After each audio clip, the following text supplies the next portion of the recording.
ज़रूरत नहीं होती।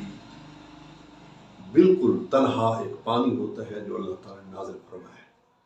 तो उसकी ख़ासियत ये है कि वो ख़ुद भी पाक होता है और दूसरी नजस चीज़ों को भी पाक करने की सलाहियत रखता है।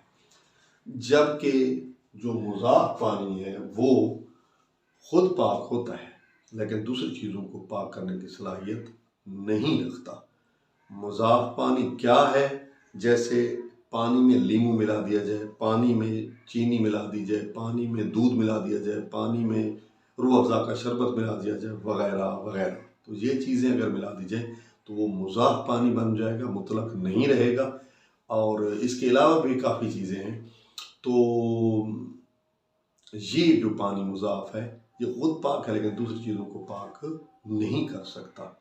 लेकिन जो मुतलक पानी है वो ख़ुद भी पाक है और दूसरी चीज़ों को भी पाक करने की सलाहियत रखता है। तो पानी मुतलकन पानी पाक है, उसकी दो किस्में हैं, मुतलक पानी, मुज़ाफ़ पानी। मुतलक पानी जो है ख़ुद पाक होता है, दूसरी चीज़ों को पाक करने की सलाहियत रखता है। मुज़ाफ़ पानी ख़ुद पाक होता है, दूसरी चीज़ों को पाक नहीं कर सकता। तो आइंदा जो है हम आपको मुतलक पानी की अक़साम बयान करेंगे।